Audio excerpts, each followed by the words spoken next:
Hello student, मैं मुन्ना कुमार और आपका चैनल कल स्टडी पे मैं फिर से उपस्थित हो गया हूँ। थोड़ी सी वीडियो अपलोड करने में मुझे दिक्कत हो रही थी क्योंकि मेरी तबीयत बहुत ज़्यादा खराब था, जिसकी वजह से मैं वीडियो अपलोड नहीं कर पा रहा था। ऐसे आप लोगों से क्षमा चाहता हूँ, बट अब कंटिन्यू करूँगा। फिट हो ही गया हूँ, लग तो रहा है कि तबीयत ठीक है। मैं कल ठीक हो गया था, लेकिन अंदर से हिम्मत नहीं हो पा रही थी कि मैं वीडियो बना पाऊँ। तो शॉर्ट वीडियो पे थोड़ा सा काम की तो उसमें भी आवाज़ ढंग से नहीं आ पा रहा था। बस जैसे तैसे करके एक शॉर्ट वीडियो कल रिकॉर्ड किया, उसके बाद कोई वीडियो रिकॉर्ड नहीं कर पाया मैं क्योंकि तबीयत ज़्यादा खराब थी। पर अब ठीक हो गया हूँ, चलेगा क्लास, प्रतिदिन चलेगा। अब आ जाइए, जोर लगाइए और चलिए गवर्नमेंट कॉलेज की ओर। तो विद्यार्थी जी, ये मैं जब द्विघात बहुपद पढ़ा था उसी दिन से मेरा तबीयत खराब है, और ये आज उसका दूसरा भाग है द्विघात बहुपद के। तो इसको देख लीजिए और इसका हर सवाल आप खुद करिए, पहले करिए फिर मैं बनाऊंगा, तब दोनों मिलकर किया जाएगा। तो ठीक है, आइए शुरू करते हैं। पहला सवाल है, यदि x square minus 6x plus के इक्वल टू 0 के मूल बराबर है तो के का मान ज्ञात करिए। अब वीडियो को पोस्ट करिए और पहले इसको बनाइए, ठीक है, फिर सॉल्यूशन देखिए। चलिए, अब हो गया होगा, आपने बना लिया होगा, ठीक है। अब मैं इसको सोल्व करता हूं, ठीक है। आइए, अब अपना आंसर यहां से मैच करिए। यहां पे दे रखा है, इतना दे रखा है बाबू, तो इसको एक्स स्क्वायर माइनस 6x आप प्लस के इक्वल टू 0 कर दीजिए। क्लियर। चलिए, अब आप करिए क्या कि इसको मूल बराबर है, यही मेन बात है। तो d equal to b square minus 4ac equal to आपने 0 पढ़ा होगा, ठीक है। चलिए, b का मान -16 है तो यहां रख देंगे 4, 1 यहाँ कुछ नहीं है, यहाँ k है बराबर 0। तो 256 हो जाएगा, 16 का 256 हो जाएगा और इधर हो जाएगा 4k। चलिए काटिए इसको, 6 चौका 24, 6 चौका 24 और 4 चौका 16, ठीक है। 4 चौका 16, 64, यानी कि के बराबर आ गया 64। इसमें तो कोई नहीं है बाबू, ठीक है। तो ये ऑप्शन नंबर डी हो जाएगा। के बराबर आ गया कितना, 64। आंसर ये डी, ऑप्शन नंबर डी हो जाएगा, ठीक है। चलिए बाबू, नेक्स्ट सवाल देखते हैं बाबू। चलिए देखिए, नंबर 2 सवाल है, कह रहा है कि x square minus 5x plus 6 equal to 0 का मूल होंगे। अब इसको बताना है कि इसका मूल क्या होगा। तो मैंने बताया था कि अगर 0 से, अगर देखिए मैंने क्या पहले बताया था, उसको बनाने से पहले उसको मैं क्लियर कर देता हूँ, ठीक है। अरे बाबू, साउंड से तो मेरे बहुत परेशानी हो रहा है, रिकॉर्डिंग करने में रात रात हो जा रहा है, ठीक है। चलिए, तो पहले हम देख लेते हैं कि सवाल में जो बातें हो रही है किस चीज का लिए हो रहा है। तो जैसे देखिए, अगर d 0 के बराबर आ जाए तो मूल समान है। क्या है, मूल समान है और वास्तविक है।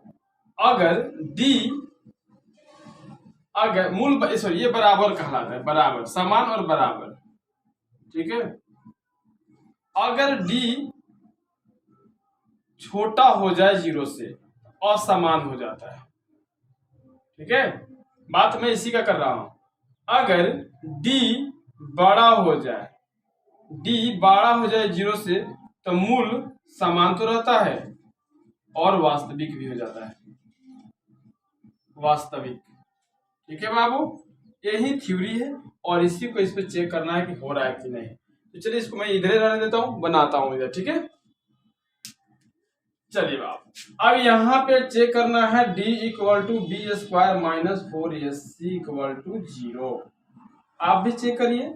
यहाँ देखिए 5 माइनस 5 का होल स्क्वायर, यहाँ पे हो जाएगा 4 गुण्य a का मान कितना है 1, c का मान कितना है 6, रखिए यहाँ पे बराबर 0। तो चलिए बाबू, ये हो गया 25, ये हो गया 6 चौका 24 और यहाँ पे 0 है। तो चलिए यहाँ पे 1 आ गया, यानी कि माइनस से जीरो से ये बड़ा हो गया, यानी कि ऑप्शन ये लागू हो गया। जीरो से बड़ा हो गया तो मूल समान हो गया और वास्तविक हो गया, यानी कि ऑप्शन नंबर ए। ये चीजें मैं पढ़ा चुका हूं, आप देख लो एक बार।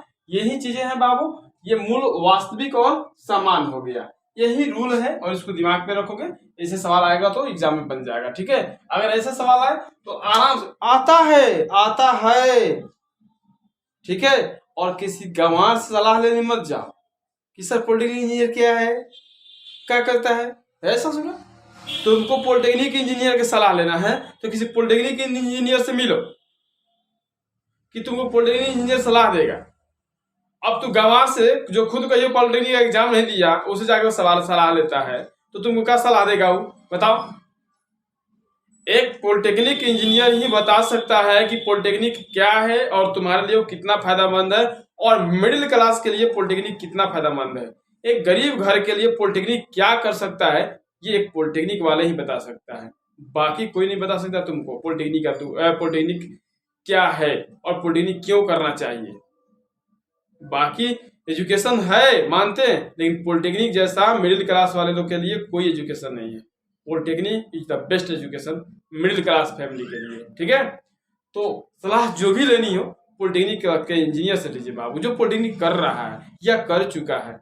ठीक है, गंवार से मत बोलो कि तो कितना तो जानता भी नहीं कि पॉलिटेक्निक का फॉर्म आता है। ठीक है, चलो देखो यहाँ पे सवाल, नेक्स्ट सवाल देखो। चलिए 3 नंबर सवाल को लेते हैं बाबू। कह रहा है एक दिन में राम की आमदनी रवि के आमदनी से 3 रुपया ज्यादा है। राम की आमदनी रवि के आमदनी से 3 रुपया ज्यादा है। ठीक है, यदि उनका प्रतिदिन की आमदनी का गुणनफल इतना रुपया है तो राम की प्रतिदिन की आमदनी क्या होगी। चलिए बाबू देखते हैं। तो मान लीजिए कि रवि कमा रहा है एक दिन में 100 रुपया। कितना रुपया? 100 रुपया। तो राम भी कमा रहा होगा कुछ, इससे 3 रुपया ज्यादा कमा रहा है, तो क्या हो जाएगा x प्लस 3। अब इसे देखिए, राम कमा रहा है जितना उससे रवि जो कमा रहा है उससे राम 3 रुपया ज्यादा कमा रहा है। यहाँ पे देखिए 3 रुपया ज्यादा कमा रहा है, तो रवि के रुपया मान लीजिए x और राम का हो गया x प्लस 3। ठीक है, x प्लस 3 क्लियर। अब चलिए, अब दोनों के गुणनफल कितना हो जा रहा है, दोनों के गुणनफल कितना हो जा रहा है 460 रुपया। तो x इंटू एक्स प्लस 3 अब बराबर 460 रुपया क्लियर। तो एक्स स्क्वायर प्लस 3x बराबर 460 रुपया। ठीक है, क्या देखो, तो x plus 23x minus 20x और माइनस 46 0 इक्वल टू 0। ये उधर चलेगा तो माइनस हो जाएगा। तो x प्लस 23, यहाँ पे माइनस 20 कॉमन ले लो तो माइनस 20 हो जाएगा। x plus 23 equal to 0। 23 गुना 46 हो जाता है, आप भी जानते हैं। x माइनस 20 और x प्लस 23। हम प्लस वाला को छोड़ देंगे, माइनस वाला को कर देंगे। x बराबर आ गया हमारा कितना 20। तो 20 को अब 3 को यहाँ राम के हमको निकालना। देखिए यहाँ राम के प्रतिदिन की, यहाँ पे राम का निकालना है।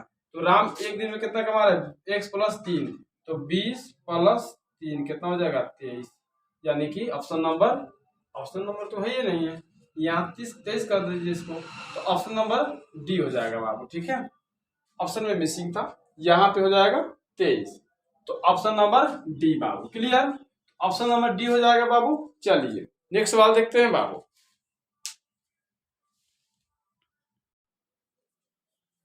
सवाल नंबर 4 कह रहा है यदि समीकरण 3x square minus 2k plus 1 into x minus के माइनस 5 के मूलों का योग उसके मूलों के गुणनफल के बराबर है तो k का मान ज्ञात करें। बाबू देखिए, मूलों के योग जैसे देखिए alpha plus beta equal to alpha into beta, ये पूछ रहा है आपसे, ये निकालना तो आसान है ना, मजा आ जाएगा। चलिए इसको a मान लीजिए, इसको b मान लीजिए और इतना को c मान लीजिए, तब तो आसान हो गया ना। चलिए तो अल्फा प्लस बीटा बराबर आपने क्या पढ़ा है बाबू, आपने पढ़ा है माइनस b बाई ए। तो चलिए इसका मान क्या हो जाएगा, तो यहाँ पे इतना b है तो हो गया कितना, तो माइनस माइनस प्लस हो गया, तो 2k + 1 अब बट्टा में 3। चलिए अल्फा इंटू बीटा का मान कितना पड़ा है आपने, c/a। चलिए c यहाँ पे है, -k -5 अब बट्टा में क्या हो जाएगा, ये तो है ही a 3, ठीक है 3। अब दोनों को कह रहा है बराबर कर दीजिए, तो करते हैं ना जी, 2k + 1 अब बटा 3 -k -5 अब बटा 3, 3 से 3 खत्म, तो 2k + 1 बराबर -k -5, तो ये इधर गया, तो 2k + k बराबर ये इधर जाएगा, तो -5 -1, तो 3k बराबर -6, 3 दूना 6, के बराबर कितना के बाबू -2। Option number A, option number A. आसान है ना बाबू। अब देखो, आप हर सवाल को लॉलीपॉप की तरह नहीं सोचा जा सकता है, ठीक है, सोच सकते हो, ठीक है, बिकॉज थोड़ी सी थ्योरी आपको पता रहेगा तो किसी भी सवाल को बना सकते हो, ठीक है। चलिए देखते हैं नेक्स्ट सवाल बाबू, ठीक है। इसी सवाल को, सेम सवाल को थोड़ा सा आसानी से सोचा जा सकता है। क्या बात है, देखिए बताते हैं। ये दोनों में सेम है और ये दोनों बराबर है, तो हमें इतना फालतू बतियाने की जरूरत नहीं है। इतना हो गया 2k अब +1 बराबर -k -5, ये इधर गया तो 3k हो गया, और ये इधर गया तो -6, 3 दूना 6, तो k बराबर कितना आ गया -2। Option number A. ऐसे भी हम हल कर सकते हैं। ये देखिए, ये दोनों बराबर, ये दोनों में सेम ही रहेगा, ए तो कट ही जाना है, और ये दोनों बराबर है, तो इसका मान और इतना का मान लिख देंगे यहाँ पे, और ये बी के चलते माइनस प्लस हो जाएगा, है ना, और ये जो कहते उतर जाएगा, फायदा है ना। और इधर से इसको इधर और इसको इधर, तो ये माइनस के तो फिर प्लस हो जाता, दो एक और दो 3 हो जाएगा, आई -1 आई -5, तो 5 को एगो 6 हो जाएगा, तो 3 से 3 दूना 6, यानी कि के बराबर -2 आ जाएगा। क्लियर, ऑप्शन नंबर ए हो जाएगा। मजा आया ना, आसान हो गया ना बाबू। चलो चलिए सवाल नंबर 5 देख लेते हैं। कहने का मतलब है कि x² - px + q = 0 है, तो मूल है अल्फा बीटा है, तो अल्फा बटा बीटा प्लस बीटा बटा अल्फा का मान ज्ञात करिए, क्या होगा, ये भी फाइंड करनी है, ठीक है। चलिए आसान है बाबू, हम ऐसे सवाल को तो हल कर ही लेंगे, ठीक है, आसान है। चलिए आप भी करोगे। चलिए देखिए क्या करते हैं, पहले हम अल्फा प्लस बीटा पता करेंगे। अल्फा प्लस बीटा क्या होता है, यहाँ देखिए, तो अल्फा प्लस बीटा क्या होता है, हो जाएगा -b/a होता है ना जी, तो हो जाएगा b, सीधे p हो जाएगा यहाँ, क्योंकि b यहाँ पे तो 1 है, यहाँ पे तो 1, तो p हो जाएगा, ठीक है। तो अल्फा इंटू बीटा, अब ये भी कुछ नहीं है, तो हमारा सीधे यहाँ पे क्या हो जाएगा q। चलिए होता तब तो कुछ लिखते, यानी कि बाबू c/a कितना बताएं हम, तो ca हमारा कुछ नहीं है, तो सीधे q तक है। अब इसको सोल्व करो, पहले इसको सोल्व कर दो, पहले इसको सोल्व करो, उसके बाद कर अल्फा प्लस, यहाँ दे अल्फा बटा बीटा प्लस बीटा बटा अल्फा, दोनों के लघुत्तम ले लो, अल्फा इंटू बीटा। चलिए बीटा से बीटा खत्म, तो अल्फा स्क्वायर अब प्लस इसको अल्फा से तो beta square. Clear, beta square हो गया ना। अब चलिए अल्फा प्लस बीटा का होल स्क्वायर, ये मैं अपने से लिख रहा हूँ, कोई मैंने इधर से उधर से नहीं, मैं ये अपने से लिख रहा हूँ। अल्फा प्लस बीटा, तो अल्फा स्क्वायर प्लस इसको प्लस बी के होल स्क्वायर पर तोड़ दीजिए, और A square plus B square plus 2ab होता है ना बाबू, आपने इसे पढ़ा हो, मैं अल्फा वाला लिख दिया। चलिए इतना का मान तो आप यहाँ पे जानते हो, तो पी स्क्वायर यहाँ पे जगह कथी, इतना का मान यहाँ दिया तो पी स्क्वायर हो गया ना, ये हमको नहीं पता, छोड़ दीजिए, अल्फा स्क्वायर प्लस बीटा। चलिए अल्फा इंटू बीटा का मान तो आप जानते हो ना, यहाँ पे ये तो जान रहे हो ना, इसको यहाँ पे क्या है, यहाँ पे क्यू है, तो क्यू लिख दो, हो गया। अब चलो इसको उधर भेज देते हैं, तो इधर आ जाओ, इधर आ जाओ आप, तो इसको उधर भेजेंगे तो क्या हो जाएगा, पी स्क्वायर माइनस 2 बराबर alpha square plus beta square. कोई दिक्कत।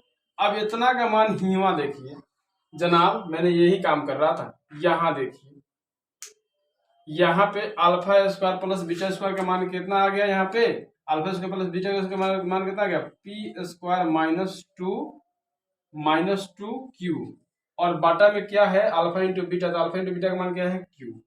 ऑप्शन खोजिए कहाँ है, P square minus two Q बटा क्यू, ऑप्शन नंबर डी है। क्लियर, मजा आया बाबू? मजा आया तो एक बार लाइक कर दो, और अभी भी अगर चैनल पे हो ना तो लाइक कर दो, और फुल वीडियो देखो बाबू। अगर आप चैनल पे नए हैं तो चैनल को सब्सक्राइब कर दीजिए और बेल आइकन दबा दीजिए, क्योंकि मैं अच्छे अच्छे वीडियो के साथ मैं पॉलिटेक्निक के फिजिक्स, केमिस्ट्री और मैथ तीनों वीडियो अपलोड करता हूँ। फिजिक्स सुबह शाम 8:30 बजे, फिजिक्स मैथ शाम 5:30 बजे, और केमिस्ट्री सुबह 6:30 बजे। ठीक है, मैं ये वीडियो अपलोड करता हूँ, आप पूरा देखो बाबू। ठीक है, और अपनी तैयारी को पक्का करो। अभी भी चैनल पे है नए तो सब्सक्राइब कर दीजिए। ठीक है, आइए नेक्स्ट सवाल देखते हैं बाबू।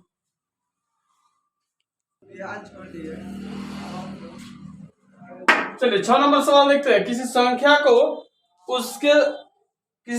को उसके वर्ग में से घटाया जाए तो शेष 20 रहता है, तो वह संख्या क्या है?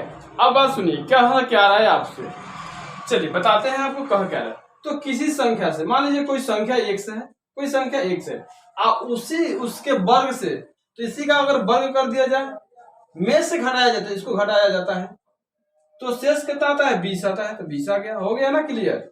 x माइनस x माइनस उधर प्लस उधर जाएगा तो क्या हो जाएगा, माइनस हो जाएगा, तो यहाँ पे हो गया 0। अब ये कैसा हो जाता है, 4 5 20, 4 5 20, 4 5 20। अब ये प्लस हो गया तो हम 5 काउंट नहीं करेंगे। ठीक है, ये प्लस हो गया तो क्या होगा, 4 काउंट नहीं। क्लियर नहीं बता देते हैं बाबू, आप इतना टेंशन क्यों लेकर आते हो। देख लो, यहां से माइनस कॉमन ले लेंगे 4, ठीक है, -4 कॉमन ले लेंगे तो क्या आ जाए, अच्छा यहाँ पे सॉरी इसको प्लस, सॉरी बाबू, इसको प्लस, क्योंकि यहाँ पे हमारा माइनस में रिजल्ट लाना है तो इसको प्लस करना पड़ेगा। सॉरी, थोड़ी सी मिस्टेक, माइनर मिस्टेक बाबू, यहाँ पे मैंने ध्यान नहीं दिया। यहाँ पे हमें माइनस लाना है तो इसको बड़ा वाला को माइनस में रखना पड़ेगा और छोटा वाला को प्लस में। क्लियर है बाबू, चलिए ठीक है।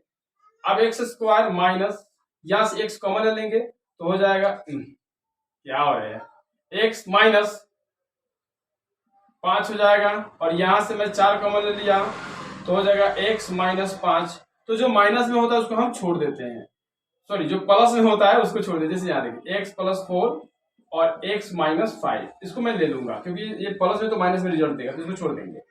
अब x माइनस 5 इक्वल टू 0, तो ये आपको नहीं दिख रहा होगा, तो x plus 5 x minus 5 equal to 0, x बराबर आप उसको 5। ठीक है, तो ऑप्शन नंबर बी। ऐसे रिजल्ट को ऐसे ही हल करते हैं। अच्छा है, देखो बाप, अगर आप इसको शॉर्ट में करना चाहते हो तो मैं आपको बताता हूँ शॉर्ट में। ठीक है, शॉर्ट में अगर करना चाहते हो तो मैं इसको शॉर्ट में बताता हूँ। ठीक है, ठीक है, चलिए, अगर आप ऐसे सवाल हो, अगर बड़ा नहीं पसंद हो तो शॉर्ट में कर दिमाग लगा सकते हो। इसको तोड़ना है, देखो ये 20 है तो 5 चौका 20, और हमें यहाँ पे माइनस चाहिए, x माइनस 5x और प्लस 4x माइनस 20, तो इसी को उठा लो और यही चीज हमारा आंसर हो जाएगा, क्योंकि माइनस उधर जाएगा तो क्या हो जाएगा, प्लस। Option number B. ऐसे भी कर सकते हो, पूरी कैलकुलेशन करने की जरूरत नहीं है। अगर देखो एक माइनस में आ सकता है, प्लस में आ रहा है, तो माइनस वाला को उठाओ, वही हमारा संख्या हो जाएगा। ठीक है, चलिए नेक्स्ट सवाल देखते हैं बाबू।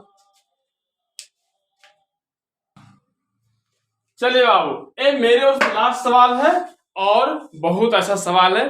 इसको विलोपन विधि से हल करेंगे। बताए थे ना कि कोई भी सवाल ऐसा पूछे समीकरण वाला, हल करना है विलोपन विधि से, तो मैं इसको विलोपन विधि से सिद्ध कर हल करूंगा और बहुत आसानी से हल करूंगा। ठीक है, तो आइए देखते हैं बाबू सवाल को। चले, मैं मानता फानता कुछ नहीं हूं, यहाँ पे इतना है। 4x पढ़ के सुनाता हूं पहले। 4 कुर्सी तथा 7 मेजों का मूल का कीमत कितना है, 3600 रुपया है। मतलब दोनों 4 कुर्सी और 7 गो मेज जो है, यहाँ मेज में लिखा हूं, मेज का कीमत ही कितना है, 3600। दोनों को मिला के 3600 है बाबू। और यह 6 कुर्सी तथा 10 मेज का मूल मिलाकर कितना है, 52 है। तो एक कुर्सी और एक मेज का आपको मूल बताना है। तो यहाँ दोनों मिलकर 10 को 6 को 16 को के समान तो सामान का कितना है 5200। यहाँ पे क्या है 7 को के दाम कितना है 3600। तो बताना है कि कितना दोनों के मूल्य कुर्सी का एगो कुर्सी का कितना दाम होगा और एगो मेज का कितना दाम होगा। तो आसान है, दोनों को जोड़ दीजिए। तो 4x प्लस 7y बराबर कितना 3600। ये आप समझते हैं इसीलिए मैं इस पे बता रहा हूँ। 6x प्लस 10y बराबर कितना हो जाएगा 5200। चलिए किसी एक को बराबर करते हैं, इसको बराबर करना आसान है। ये इसको 4 तिहाई 12 कर देते हैं और इसको 6 दूना 12 कर देते हैं। Clear, minus minus. चलिए ये खत्म हो गया। अब ये हो गया 7 का 21 और 10 दूना 20। तब 21 में से 10 20 गया कितना बचेगा 1, तो y हो गया। चलिए बाबू ये हो गया 108 और ये हो गया 104। 104 में से 108 घटेगा तो कितना बचेगा 400। तो y का मान कितना आ गया बाबू 400। अब एक हमें किसका मान चाहिए x का मान चाहिए। तो 4x समीकरण 1 में रख दो। 4x प्लस 7 चौका 28। तो इधर भेज दो इसको 3600 इधर भेजोगे ना तो इधर हो जाएगा माइनस 2800। जैसे यहाँ पे 7 की जगह पे 4 रखो तो 7 चौका 2800। 2800 इधर भेजोगे तो माइनस हो जाएगा। डायरेक्ट मैं कर रहा हूँ इसीलिए ताकि आपको देर ना लगे। चलिए 4x बराबर यहाँ से घटाओगे तो कितना आ जाएगा 800 बाबू। कितना आ जाएगा 800। ठीक है, अब यहाँ पे 4x बराबर हो गया कितना 800। तो काट दो यहीं पे 4 दूना 800। y बराबर x बराबर कितना आ गया 200। तो चलिए यहाँ पे कीमत हो गई बाबू, यहाँ पे हो गया कुर्सी का कीमत हो गया 200 रुपया और मेज का कीमत हो गया 400 रुपया। Option number A. चलिए बाबू समझ में आया? समझ में आया तो वीडियो को लाइक कर दो और अभी भी चैनल को सब्सक्राइब नहीं किए बाबू तो कर दीजिए ना। ठीक है, ये चैनल आपको बहुत सपोर्ट करने वाली है बाबू। चैनल को सपोर्ट करिए और सब्सक्राइब करिए और अपने दोस्तों के पास शेयर करिए। तब तक के लिए इतना ही, मिलते हैं अगले वीडियो में। जय हिंद।